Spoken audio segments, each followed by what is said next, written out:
ta ta ta ta ta ta ta ta ta ta ta ta.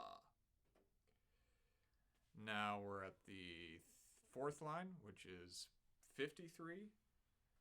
And these next three lines are in